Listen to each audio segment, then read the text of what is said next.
Ibu, Bapak, Saudari, selamat petang, selamat berjumpa dalam Lentera Kehidupan, edisi Firman Tuhan pada hari ini, Selasa, tanggal 13 Januari tahun 2026. Salam kasih di dalam Tuhan Yesus Kristus. Kiranya kasih karunia dan damai sejahtera dari Allah Bapa kita dan dari Tuhan Yesus Kristus ada pada Bapak Ibu Saudari semua. Sebelum firman Tuhan kita dengarkan, mari kita siapkan hati untuk kita membuka hati dalam doa. Mari kita berdoa. Bapa di surga, puji syukur kami haturkan kehadiran-Mu, karena sepanjang hari Engkau telah menuntun kami dari pagi hingga saat ini menjelang kami mendengarkan firman Tuhan. Waktu ini kami menyerahkan, kuduskanlah bagi kami dan hati kami, pikiran kami, untuk memahami, mengerti, dan melakukan kehendak Tuhan. Dalam nama Tuhan Yesus Kristus kami berdoa. Amin.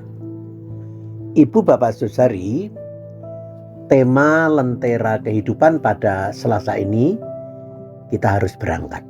Kita harus berangkat. Kitab Nabi Yirmia pasal yang pertama ayat ke-7, Yirmia 1 ayat 7 difirmankan begini. Tetapi Tuhan berfirman kepadaku, janganlah katakan, aku ini masih muda, tetapi kepada siapapun kuutus, haruslah engkau pergi, dan apapun yang kuperintahkan kepadamu, haruslah kau sampaikan. Ibu, Bapak, Saudari, kerap kali ketika tiba waktunya akan ada pergantian anggota majelis gereja, kalimat, jangan saya masih muda, belum berpengalaman, ya nanti saja kalau sudah tidak terlalu sibuk dan sebagainya ya. Itu terucap dari warga gereja yang didekati untuk dicalonkan menjadi anggota majelis gereja. Bukan hanya itu, seringkali itu juga terjadi di tengah kehidupan kita bermasyarakat. Ketika ada pencalonan ketua RT atau RW atau pengurus lembaga komunitas lain yang sifatnya itu sosial. Saat Allah memanggil Yirmia menjadi nabinya, Yirmia berkata kepada Allah bahwa aku masih muda, aku tidak pandai berbicara. Ya, sama seperti Musa ketika dipanggil Tuhan untuk memimpin pembebasan Israel dari Mesir, Musa juga beralasan ia tidak bisa berbicara.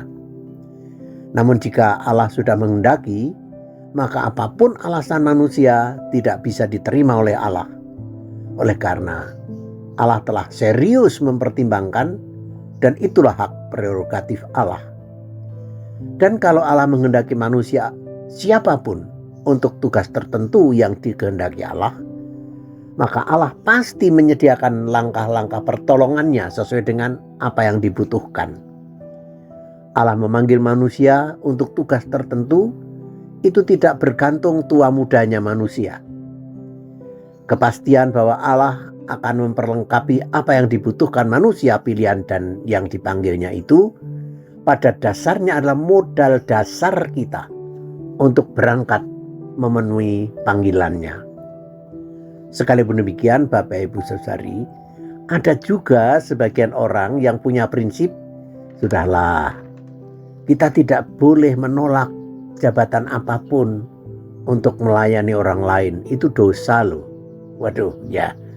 Baik, prinsip ini sesungguhnya benar, mengajar kita untuk berserah kepada Tuhan. Jika itu yang dikehendaki Tuhan tentunya. Memang masih juga dilematis sih. Sebab jika demikian, maka bisa jadi asal orang itu bersedia tanpa mempertimbangkan kompetensinya, kemampuannya, dengan asumsi wong ada yang bersedia saja sudah lumayan ya, daripada tidak ada. Nah, jika ini terjadi Bapak Ibu Saudari, maka siapapun yang bersedia perlu membuka diri untuk belajar, untuk diperlengkapi oleh Tuhan melalui berbagai perangkat yang dibutuhkan. Ya, learning by doing, begitulah ya. Semoga Tuhan menguduskan kita dalam respons panggilan Tuhan untuk tugas apapun demi pelayanan kepada sesama. Tuhan memberkati. Amin. Mari kita berdoa. Puji syukur pada petang ini Engkau telah berfirman kepada kami, menegaskan bahwa Engkau mengutus kami dalam bidang apapun. Kami keliru manakala kami menolak. Ajarilah kami untuk membuka hati dengan rendah hati. Kami mengakui ketidakmampuan, tetapi sekaligus kami membuka hati kami untuk dididik oleh Tuhan dalam perlengkapan yang memadai bagi kepentingan tugas amanat-Mu itu. Beri berkat keluarga kami ya Tuhan, anak-anak kami, suami, istri, orang tua kami. Semua berkatilah. Harta benda kami yang ada di rumah ini pun rengkuhlah. Yang sakit kiranya disembuhkan oleh Tuhan. Yang lemah dikuatkan. Kiranya yang menempuh pendidikan juga Tuhan berkati. Beri berkat pekerjaan kami dengan hasil kerja cukup hari ini ya Tuhan. Dalam nama Kristus Yesus Tuhan dan Juru Selamat kami berdoa. Amin.